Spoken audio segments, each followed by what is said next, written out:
What's up, guys? Got the full court press back for another one. Governor Boy Christian, say what's up to the people.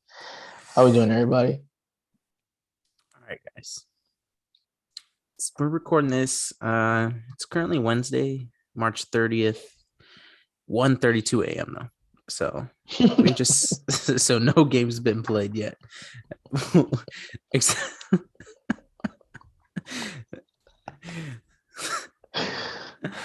um, but early in the night we had some really good games actually.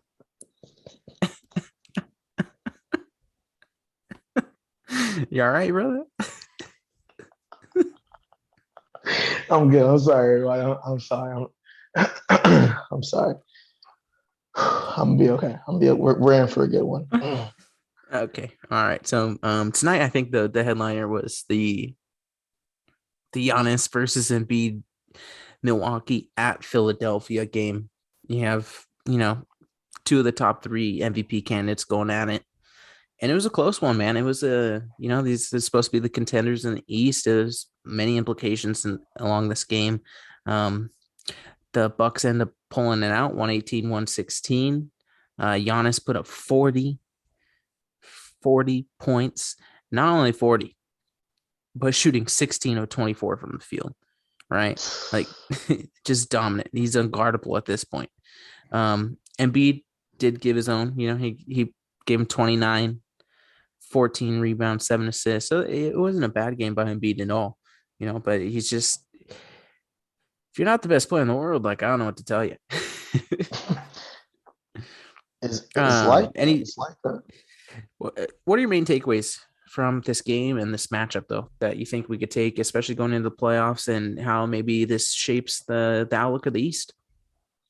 Um, I don't think it really changes anything for me per se. I think it just makes me feel a lot more confident in how I originally felt going into tonight's game, which is everyone's saying they have Joel Embiid as the MVP vote getter, like leading candidate, and then Jokic, and they got Giannis at like a distant third. It seems like, but I've told you this, Scott, off air. Joel ain't even the best player in his conference, and we saw that tonight. Giannis is, I mean, he had the game saving block. Spoiler alert for anybody who didn't watch the game or the highlights. He's a problem. If one thing isn't working in his game, he still has a dramatic impact on all the other things that he does. It's not just, oh, if his shot's not falling, he doesn't have nearly the same impact, or if his free throws aren't falling, he can pass the ball incredibly well. He's very comfortable in the system in which they run, the camaraderie and chemistry of their big three and Drew Holiday, Chris Middleton, and Giannis. I feel like they all have that in common. Where if one part of their game, their strong suit isn't there, they have other ways they can impact the game. Drew Holiday, what a player they have, because he's a big deal to that team. Any night he can go off for 30, and on any night he can have 5 steals. He can hit 6 threes. The versatility in their big three, and we know what Chris mid-range money Middleton brings to the table. He's a closer, and I look at Philadelphia. I mean, they're a little thin. I I know mean, we've talked. Uh-huh. I was gonna say the closing thing is interesting because if you look at the lineups these teams had rolling out towards the end of the game, I mean, the Sixers had uh Niang out there, and then I think at He was clacking though. yeah, I know, but like, Yeah, I'm with you. He had you know, Georges out there. yeah, he's out there, and what you saw is down the stretch, right? And I was especially like the last 2 minutes, 2.5 minutes, Milwaukee continuously was able to execute, and it's because they had a guy to hunt, right? And then you go on the other side, and you got the Sixers. They're trying to like switch Giannis onto Harden. Like, that's not. You're not going to pass. Giannis is probably the best defender in the league too. Yeah, he is. So what are we doing? Like, and then on the other side, you have Giannis send screens for like down screens from Middleton coming up, and because of like just the chaos and the gravity of Giannis, Drew Holiday's open for three. You know what I mean? And they're getting, Wide open. yeah. So there was the closing lineup thing was real because down the stretch, And if when you look at like the best team in the NBA this season has been Phoenix, and their closing numbers are ridiculous, and that's kind of what I was going to say with Milwaukee. And another reason that I think we chronicled before, like Philadelphia is one of those teams that I don't know if you could trust down the stretch, right? You have James Harden throwing the ball away a couple times tonight, where on the other side, you have a team who knows who they are, they know what they're doing, and they're executing down the stretch consistently. And I got to agree with you here. I think Milwaukee's coming out the East. No, yeah, I know we talk about it off air, but that Harden trade and Ben Simmons involving Philly, it shrunk their depth. You know, they lost Andre Drummond, they lost Seth Curry, and Curry and Embiid's pick and roll dynamic was amazing. They had chemistry. It's They had pick and I just rolls, dribble they have pick and roll. handoffs, I just a just two man feel game in like general. they lack shot making ability. And when you get to the playoffs, the deeper you get, you're going to need dudes that can knock down shots. And when you look at Milwaukee, Giannis, Middleton, Holiday, Allen, Grayson Allen's been a godsend for them. He's nice. Pat Connaughton, they got Bobby Portis, Brooke Lopez. The Bucks are 5-2 since he got back this year. They got dudes that can take and make big shots. I don't see shot makers on in Philadelphia. So I think ultimately that'll be their downfall. They don't have shot makers. Not Tyrese Maxey comes and goes. He's a nice player, but sometimes I feel like Harden comes and goes. Harden cannot knock down a shot. They need free throw shot for Philadelphia to have a chance in the postseason. Harden's got to get to the line at least 8 times, and Joel's got to get to the line at least 10 times. That's a lot to have to, like, you need to win most nights. That's a lot. It is a lot, and it's you can't rely on it, especially in the playoffs. And it also like goes to tell like you have James Harden, who is notoriously not showed up in the playoffs and in clutch situations, and we saw it tonight. He missed a tying shot.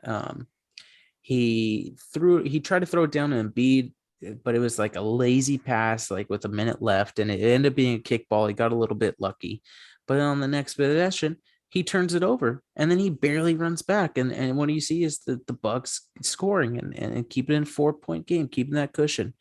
You know, I really don't trust this Philly team down the stretches here because the listeners don't know, but we actually went and saw them live. You know, we saw them live just a couple days ago. Tobias Harris can't create his own shot.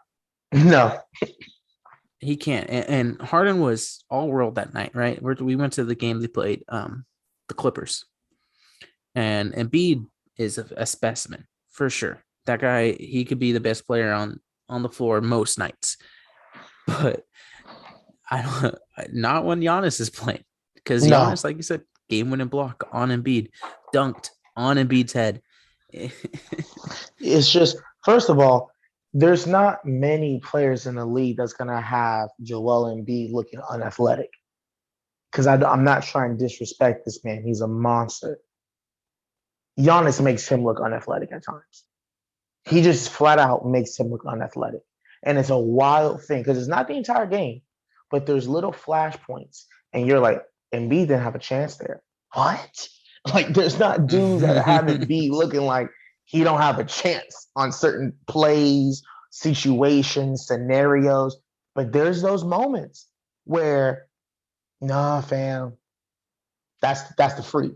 They call him the freak for a reason. So, yeah. The closing lineups in the playoffs are going to be interesting because you wish, if you're Philadelphia, you wish you could throw up Thibault out there, but he's just kind of an offensive liability. Which means you have your 4, right? You're going to have Harris, you're going to have Embiid, Maxey, and Harden. Who's that 5th guy? Are they really going to start relying on Paul Millsap down the stretch? Georgie's. Is it going to be Danny Green, who we've seen have historically terrible shooting like playoffs? Is it really going to be Georges Niang? Like, Is that really who they're going to close games with? Shout out to Yang. Shout out to Georgie's. I don't know, man. That's tough. But I mean, and then opposite Milwaukee, I think this was my kind of question about them, right? Not really issue, but my question about them is what their closing lineup is going to be looking like, because there are going to be series where Brook Lopez, he's going to have a harder time staying out on the floor. So, and then you're looking at Drew, Giannis, Chris, some nights Brook, but yeah, Bobby. Bobby Portis And he's probably is balling your this fourth year. guy. He's balling this year.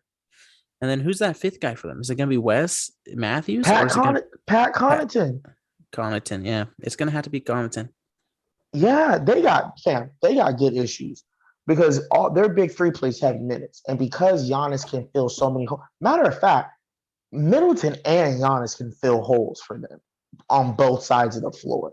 They're just so malleable. That's what I love about their big three. The versatility is ridiculous. Drew too. Drew too. Like this dude can. If you got Chris Paul, they're trying to guard him. He's just gonna put his ass on the block. For people who don't know, Drew Holiday is one of the best post guards in the league. Like when he sees out a matchup, he gonna play bully ball with you. He's gonna put his ass in the basket. So they're big three, man. There's something special. They're all Swiss Army knives, and they're all three of them can play defense and can take over the game at any point offensively. I just don't know who's got that kind of top heavy talent, but a shot making bench as well in the East. I look around, they either have obviously you got Brooklyn, KD, Kyrie, they top heavy with talent there. But their depth is lacking. But their depth, and neither one is a great defender. KD is nice on defense, but neither one is a great defender. So you got two all-world offensive players in Brooklyn. That's what you have as a team. Miami, we'll get to them later. I think we'll touch on that situation later. But who's their like big three there? Like I just don't see who has the full package. And Milwaukee, to me, is head and shoulders the best team on the East. Well, I think coming into this, and we've talked off air, I think the competition for them probably would have been Boston. But as it stands today, Time Lord Robert Williams, he seems to be out. I don't think he's making a return this season. Towards meniscus, there's an option for him where he could get it removed.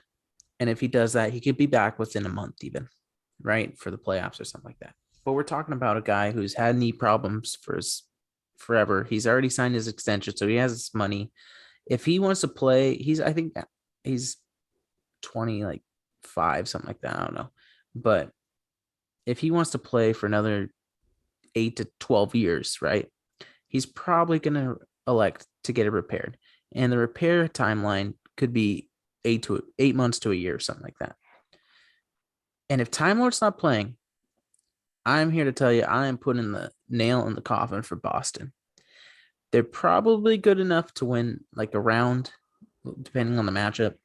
But that second round, Who do you think they could?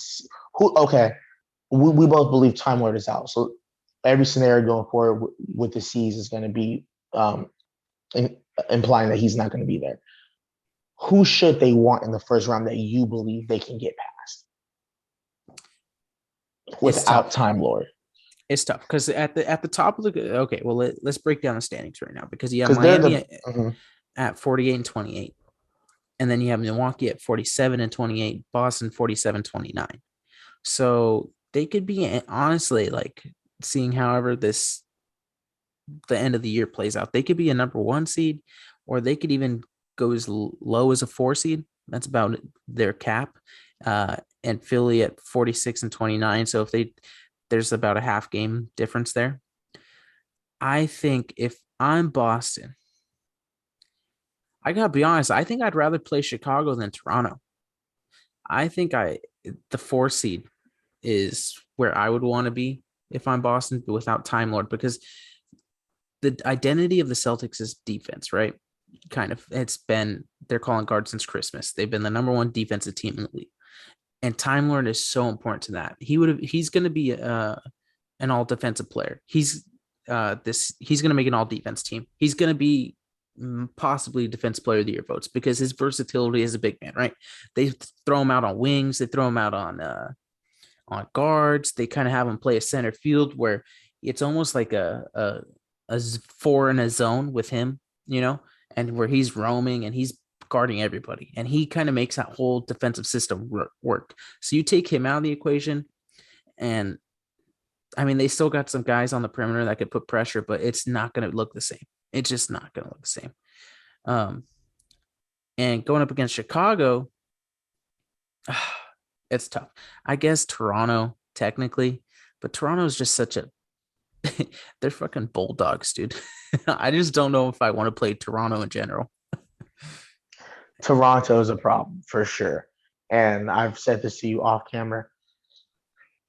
Their home field advantage is pretty special. Like from all reports, it's a bitch to get into Canada. You gotta go through customs, their fan base, that we the North outside the arena. That's an advantage come playoff time. I don't think any team in the first round just wants to go to Canada for shits and giggles. I don't think that's really what you want in the first round. So Chicago was weird though. If you're Boston, you'd rather. Yeah, go ahead. You would really want Boston? Why would you want Boston? You mean Chicago? I mean, yeah. Why would you want Chicago if you're Boston? I mean, it's tough, right? Because I think Chicago has some high-end talent there that Toronto doesn't necessarily have at this point of their their youth and stuff like that. And it's going to be a harder challenge to guard guys like DeRozan and LaVine than it would a Van Fleet or a Barnes, Gary Trent Jr. But I think I just like Boston chances offensively against Chicago a lot more. And Chicago is not a physical team, right? Where I think you could, without Robert Williams, you're not going to feel that effect as much as Toronto because they are physical, right? Mm-hmm. And now where you would throw maybe a Williams on a Spicy P or whatever, you're going to be throwing him on a Vucevic, whoever your backup center is, Theis or whoever. You're going to be throwing him on more of a jump shooter. And then you have Tatum. I like his matchup with DeRozan. Brown, I like the matchup with LaVine. And then Caruso, I'm not too worried about killing me. You know what I mean? So I would like my chances against Chicago better than Toronto. No, just based off toughness and style of play, I think.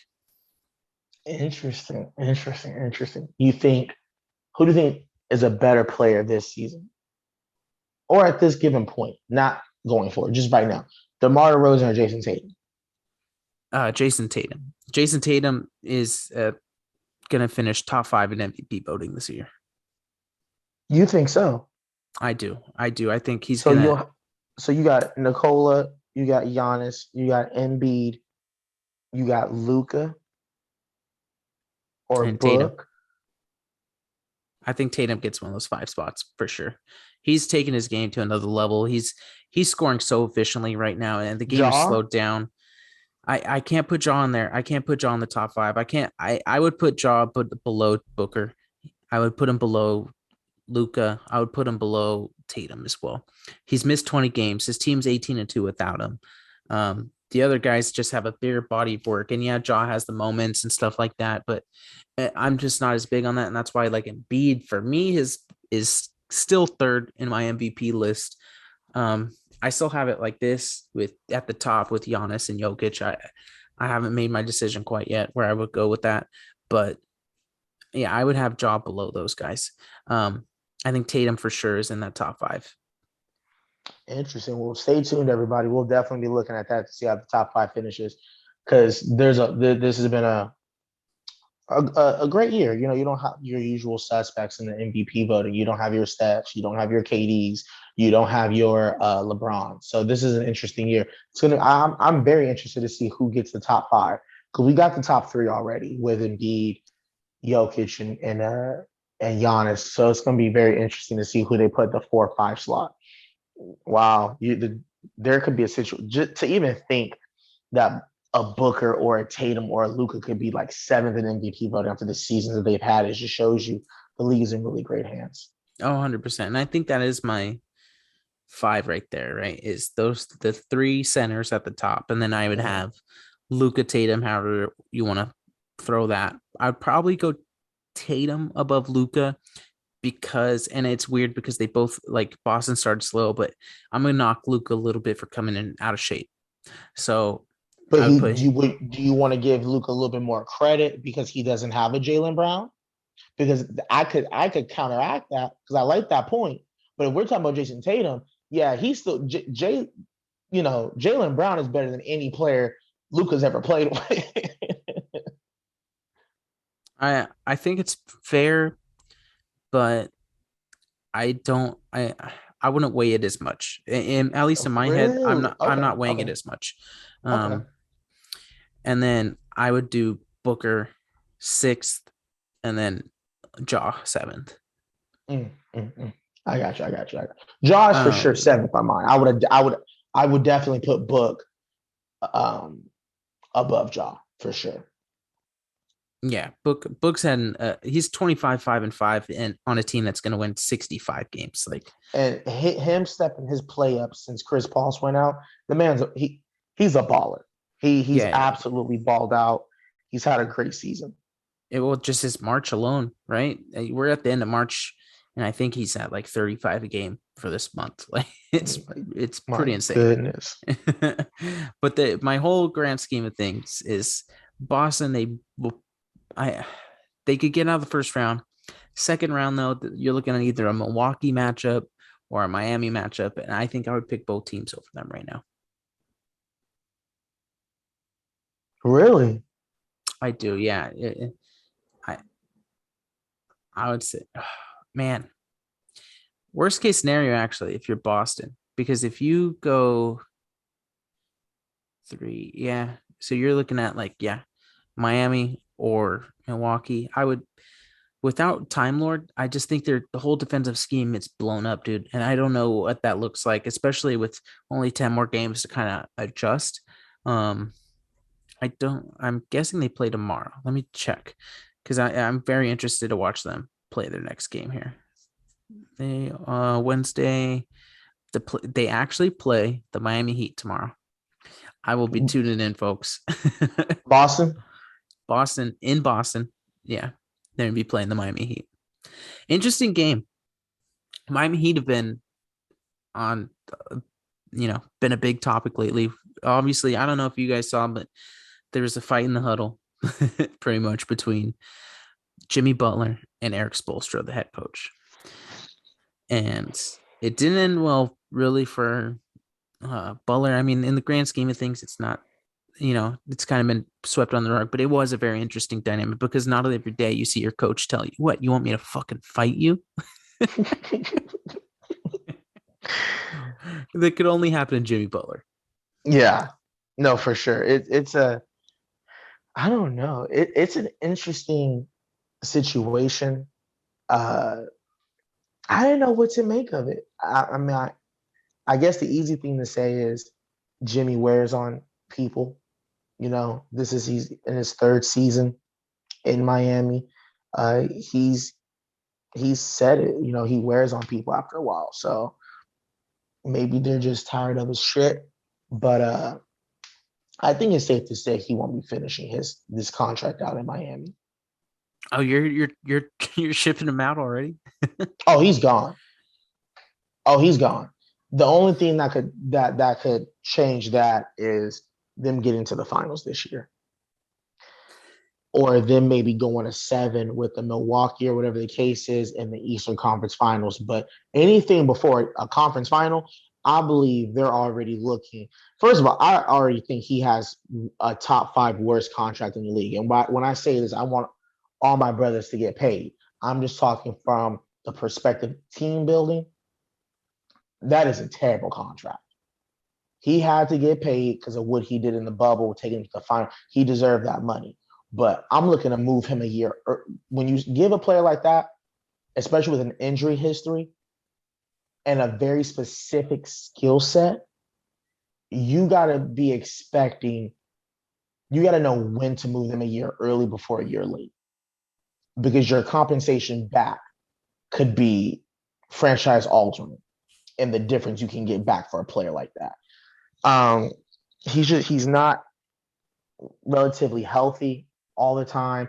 And if you're going to be throwing bitch fits, first of all, if I can almost get the number one seed with you playing minimal games, why am I paying you all this money if we're just going to be a second round exit just because you're not Giannis or Joel Embiid? Like, where does Jimmy Butler rank as far as best players in the East? Fifth, and that's putting it nicely. Like, is Jimmy Butler even a top five player in his own conference? It's so interesting, the Jimmy Butler thing, right? Because he's always been one of those guys that people bring up when they're like, "Oh, who's the top 10? Who's the top 15 players?" And he's always one of those guys like, "How are you not naming Butler?" But then when you actually name out, list out the guys, you're like, "Man, yeah, Jimmy Butler's not on that list." I was about to Like, say, I thought she was about to say Jimmy Butler's repeatedly a guy who's in the top 50, the top 10 list. I was like, I don't know one sane person outside of that bubble year that has came out and said Jimmy. I was about to say, Scott. I was like, who are these people you're talking well, I to? think that bubble year was when it kind of was the peak for sure, right? When you hear everyone like, "How do you guys not have Jimmy Butler in the top 10 conversation?" Yeah, And for good reason. He he's just balled. not. He He's one of those guys he's a step below, and he. he's a great player, but there's levels to this. The thing is, he's not a max player either.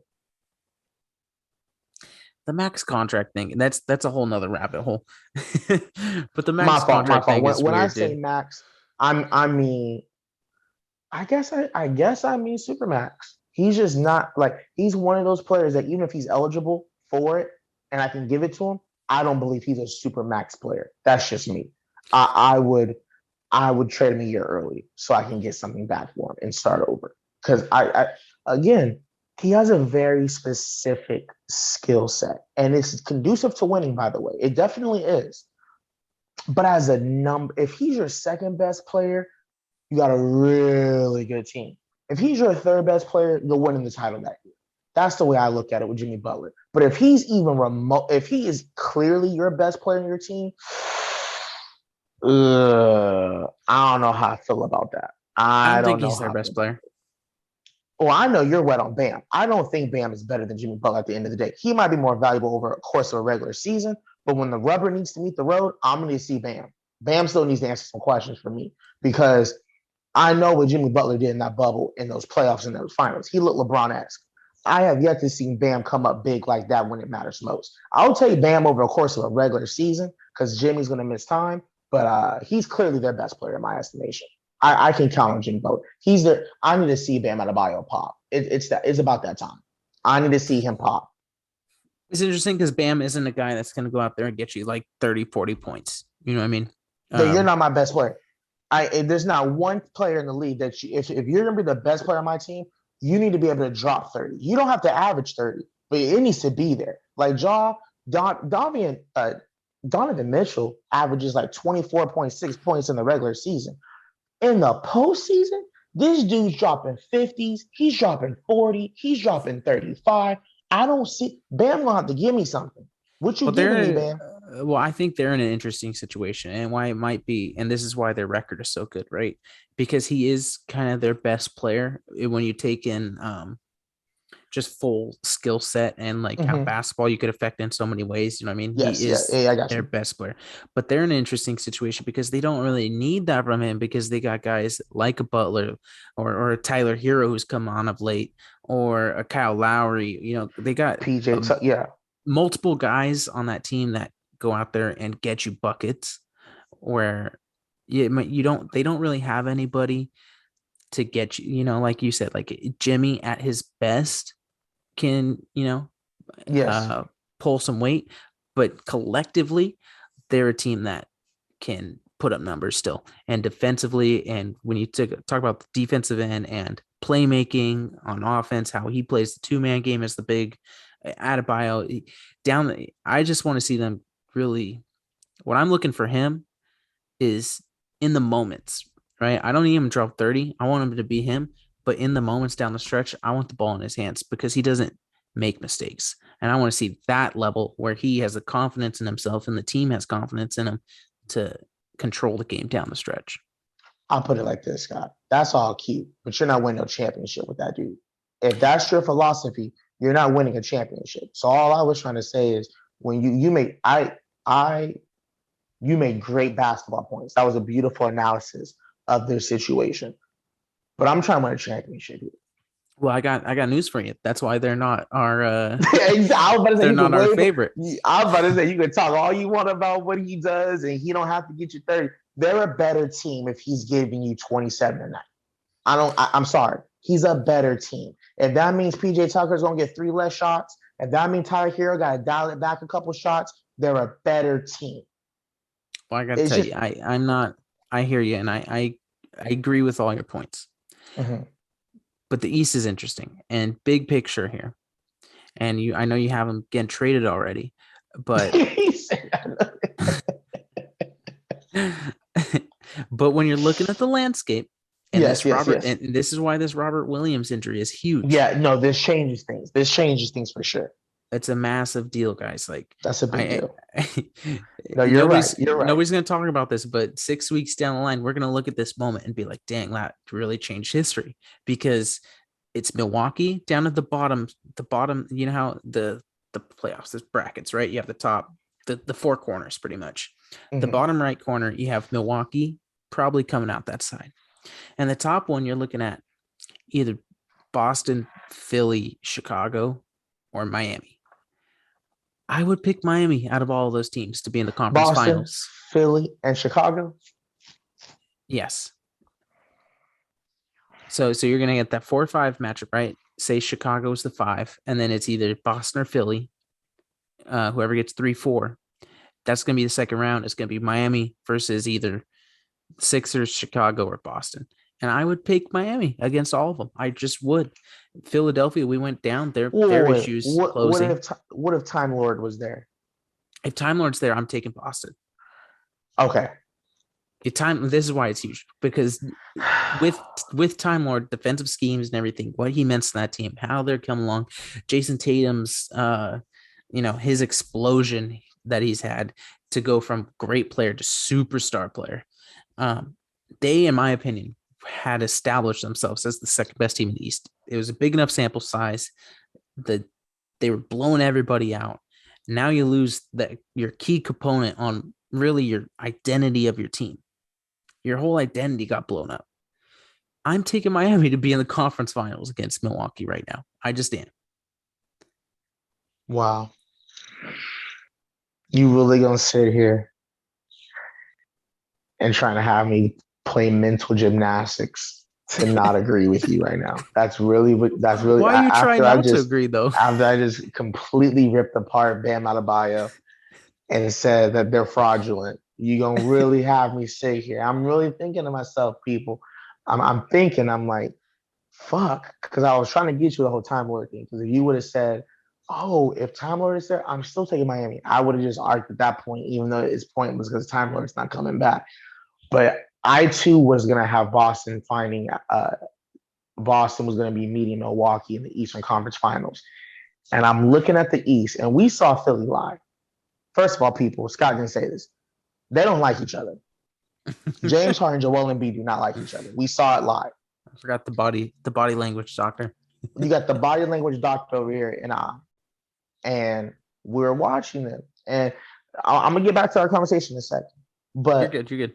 Usually when you see a team up by 30 points in the fourth quarter, your MVP candidates on the bench sitting down, your other all-star, all-NBA player, they're sitting down, they're either flipping water bottles on the bench, laughing together, or you got LeBron and AD keying it up, and they're being girlies and laughing and shit on the bench. They're whispering in each other's ears and stuff. We saw James Harden sit in the very first spot on the bench by the coaching staff. And the MVP at that night, leader on the MVP ladder, was on the other end of the bench. You guys, in all honesty, real time, right? Not game time, but in real time, probably 15 to 20 minutes to end the game up by 30. They did not say one word to each other. They didn't say one word. They knew it.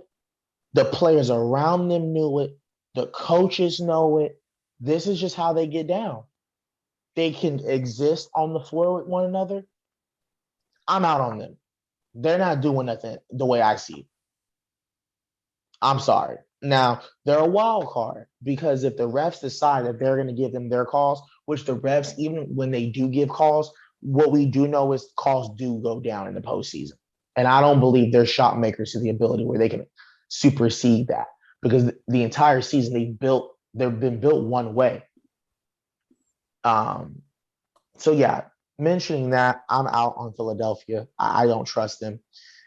I'm looking at Miami, and as fraudulent as they are, bro, they're still well coached. And I believe they have the best coach in the association.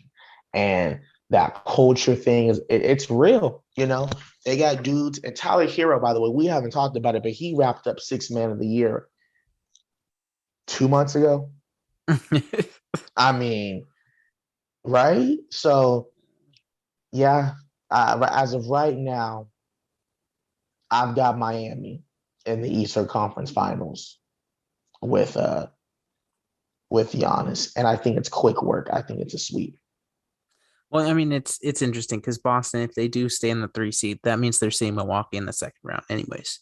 So, in order for it to bend Boston, Milwaukee, they would have had to have fallen down to the 4, or Milwaukee would have had to jump Miami, which is possible. So, I mean, there's still some seeding stuff to play out here, but as of right now, yeah, I think it's you're looking at a Heat Bucks series, and they have like a low key rivalry, right? This is gonna be like their third year in the bubble. Miami knocks out Milwaukee, kind of And, start something, and then the following year, Giannis really uses that series to up a level and to propel himself and give himself the confidence and that team the confidence like we are fucking not going down to some no, wall. Miami's definitely edged in Giannis' development as a player when it matters most because they dismantled them in the 2018 playoffs, and in 2019, no wait, did in 2019 that was the year that Milwaukee got destroyed. Now in the bubble, by the way. Wait, is that the 2019-2020 year? It was 2020 in the bubble that the Heat on their finals run took out Giannis. And they dismantled them. And Giannis was battling with injury and whatnot. But yeah, and then last year, He I took it think personal. they destroyed Miami. Jimmy Butler had like more minutes than points for like the entire series. He was terrible. I've never seen a dude play that bad and an organization pay him like that. That was what good for him, by the way. Good for him because he played terrible. So it's going to be interesting, man. How many games do you have it going?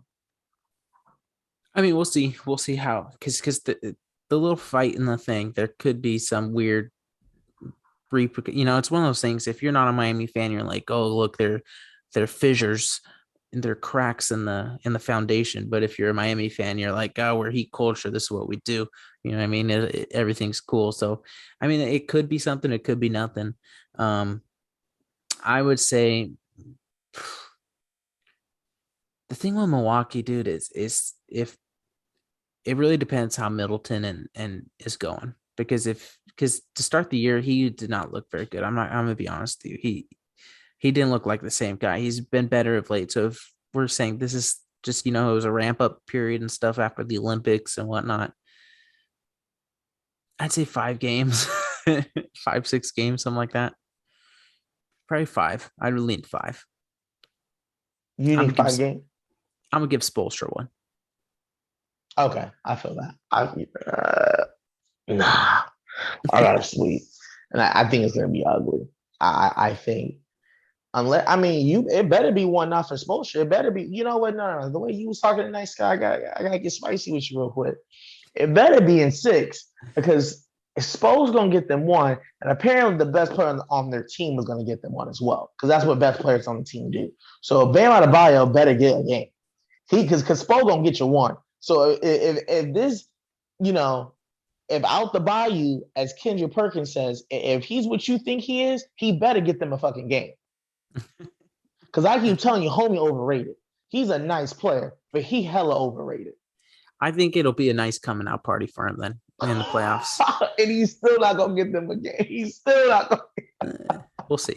Tell me, Sky, is he getting them a game? Is he gonna get them a game? No, because I agreed with all your points. He's not a guy that's gonna give you, 30, 40 points. He's not gonna carry a load. And I 100% agree with you, but I'm still gonna go with 5. I feel more comfortable with 5. No, I'm comfortable with. Yeah, I want to give Spo that, but I feel like this Milwaukee team, I feel like they've been waiting. And if Giannis is just, this man, they might not lose. You know what? I say they go 12-1 in the first 3 rounds. I'm calling it right now. They go 12-1. We'll see, because they're probably going to get, if they stay in this 2 seed, they're most likely getting Brooklyn in that first round. Brooklyn's getting swept. I don't know, man. KD looking real nice. KD is looking real nice. And if how's his shoe size looking? How's his shoe size looking? That looking nice too? They got Kyrie too back. Like Kyrie playing like dog shit the last 2 games now. I think we were potting when I told you. I was like, I like their dynamic, but man, Kyrie's shooting like 80% from the field, fam. He gonna cool off. Well, it's not mandated Kyrie anymore. Mandated Kyrie is the greatest player ever. You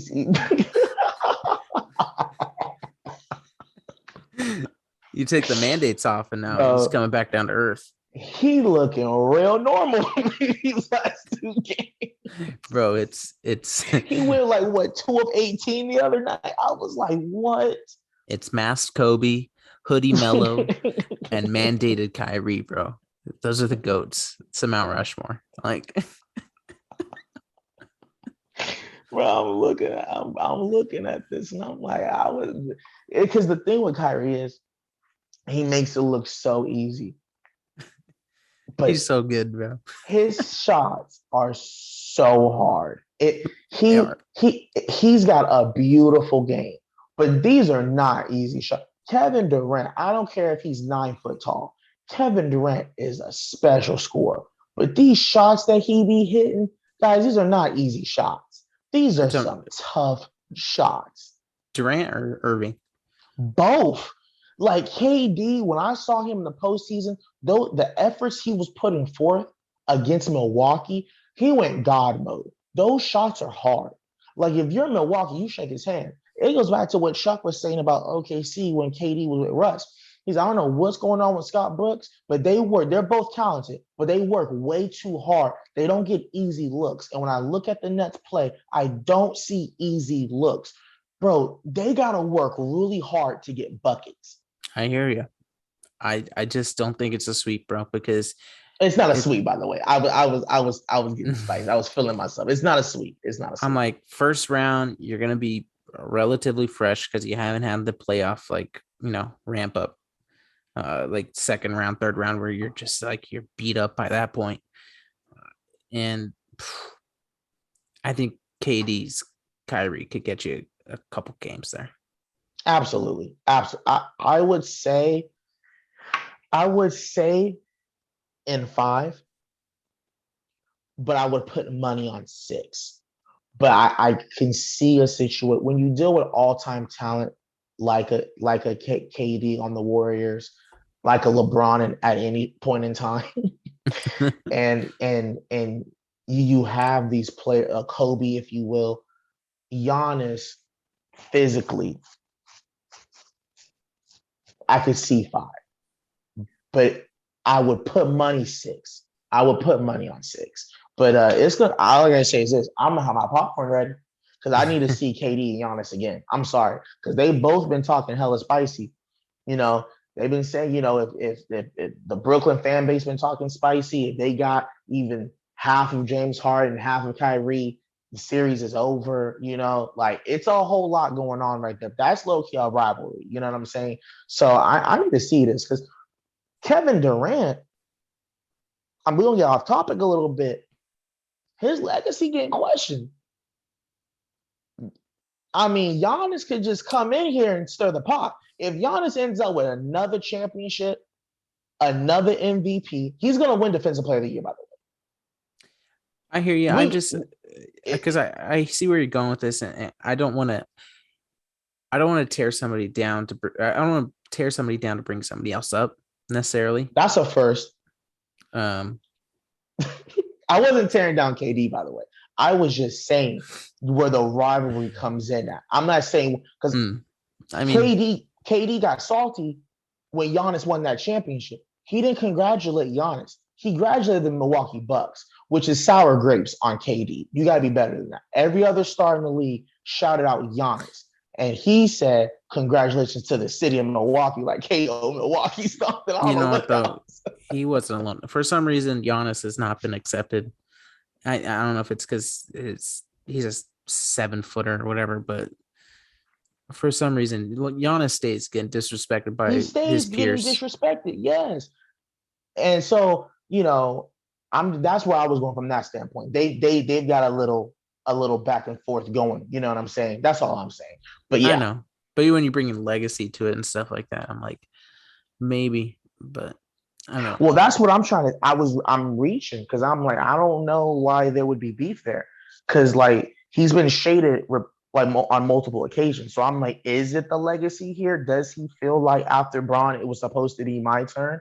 Like, is that what's going on there? Because it's just really weird. A lot of players in the league, will shout out players. And I don't know. I just thought that was really a lot of shade thrown Giannis's way to congratulate the city of Milwaukee, like KD from Milwaukee or something. I'm like, fuck Milwaukee, bro. Like, that's your brother in the league. Like, everyone else is saying congrats, Giannis, because it was Giannis was the best player on the floor. It was like clear as day. So it's just I'm interested. I'm interested to see it for sure. Yeah, there's a lot of moving parts in this East. Every team's pretty much separated by a couple games. The injuries are key things. Do you have any word on Lonzo? I haven't looked anything up. I don't know what's his status. No, I don't. I gotta be responsible. I don't. Last thing I saw was like a week ago, and I don't believe it was positive. I'll look it up real quick. I just want to know. They got Patrick Williams back in other news, though. Patrick Williams came back. He looks like he's trying to find his footing. He's trying to find out where he fits in on this team, which I believe he has a role already carved out from the looks at what they need. Because no one else on their team. Lonzo is supposed to be getting reevaluated here within 6 to 9 days. Wow. So he's out for the rest of the regular season. Yeah, that's a reevaluation, not even a. Wow. So they could go into the first round without Lonzo. That's a big deal. Do strength work, but in terms of trying to ramp his running up to full speed, they're not doing it. Wait, so what's his injury again?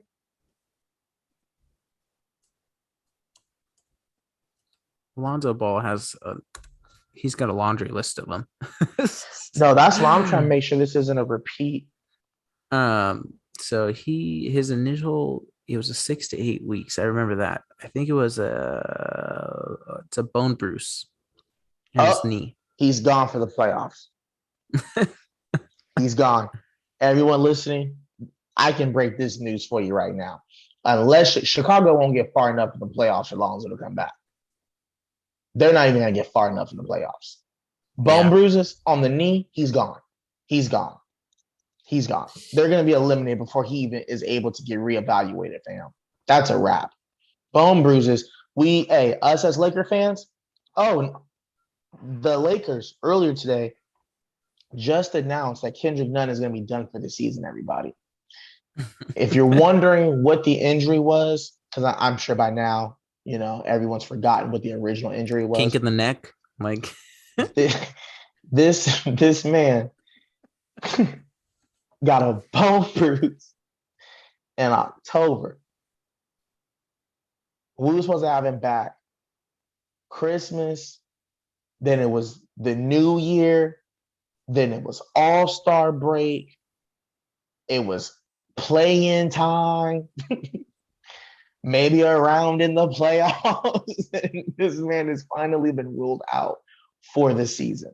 They asked Vogel last week, any reason why Kendrick Nunn hasn't been ruled out for the season? And Vogel says, that's a good question.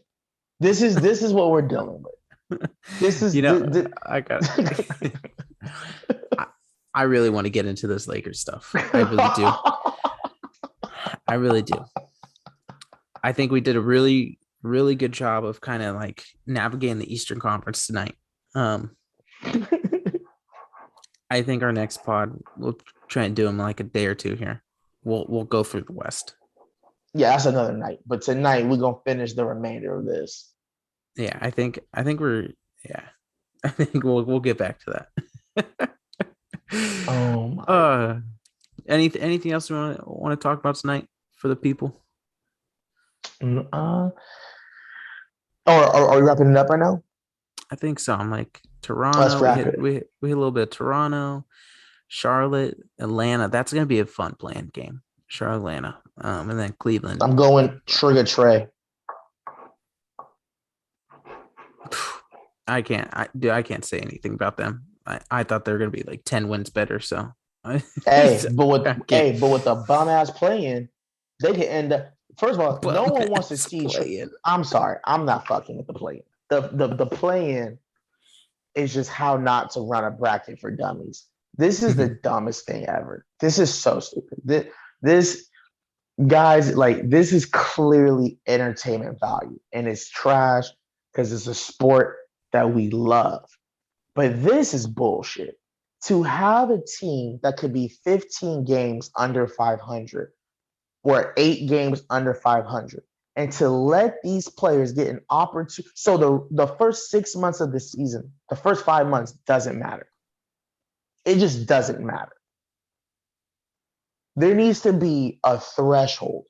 You need to be able, just like anything in real life, do you qualify? Okay? If you're a 9th and 10th seed, you need to be within 5 games. If you are outside of that, that means, hey, only one conference may have a play-in game. We cannot, the integrity of the game, this is a bad look. This is a terrible look. Because anything, it's not football, but it's basically football. It's sudden death. Anything can happen. What if you have a player who's like nursing an injury or whatever, and he's trying to, come back. He's got to rush because he's going to be eliminated. Like, this could change things. Like, let's say Denver was a 7 seed and you're expecting Jamal Murray to be back at a certain time, but they got roped into a play-in game when otherwise they would have, you know what I'm saying? Like, there's so many factors there. I don't like it. I don't like it. You can't be 9 games below 500 and get your ass in the playoffs because you could be more healthy at that time. Like, that's trash to me. Well, isn't that kind of like a proponent for the play-in is like those teams, and we'll talk about them next week, like the Clippers per se, if your big time players are hurt, but you could kind of tread water until they come back. Not the Clippers. The Clippers are the 8 seed, homie. No, I feel you. But I'm just saying, like, in that type of situation, like your best player goes down and you kind of tread water and you fall down to like the 9th seed, right? But with the play-in, you have a chance to get back in there and like they get healthy at the right time. You don't think that's kind of a proponent for the play-in? As long as they are, do they qualify? Seeding should not qualify you for the play-in. They need to fix that. That to me, that's terrible. You need to be within shooting range of that spot. We don't give out participation trophies. To say that if you're a 9th or 10th seed, you automatically get an opportunity for the playoffs is bad business. You need to have been competitive. Does that make sense? There's no way that's fair to the teams that have been there and have been competitive. I'm not fucking with that. Like, that's a participation trophy at that point. I hear you. I don't disagree with you. I think it is. It's just a way, and what's crazy is now the NBA is talking about mid-season tournaments. You know what I mean? So they're they're going full. Honestly, I'm to the point. I'm down for a midseason tournament if we can put some restrictions on this play-in bullshit. You need to be competitive, fam. You got to be within shit shouting distance. If you're not, you do not get pre-qualified for the postseason. You don't deserve that opportunity. So, fuck the first. So you got to be to be a top 6 seed is just going to come down to luck now. Like, well, it's always dependent on luck, but I don't know. The play-in to me is just bad business. It's really bad business because we're gonna get. I'll tell you why next week, guys, or on the next pod, could be tomorrow, whatever. I'm gonna let you guys know why I have such a problem with it in further detail because it kind of goes into the scenario of what's going on in the West. Perfect, man. All right, guys. We'll talk to you up soon. Miami, Boston tomorrow. I'll be tuning in. Give you my Same. thoughts. All right. Peace out.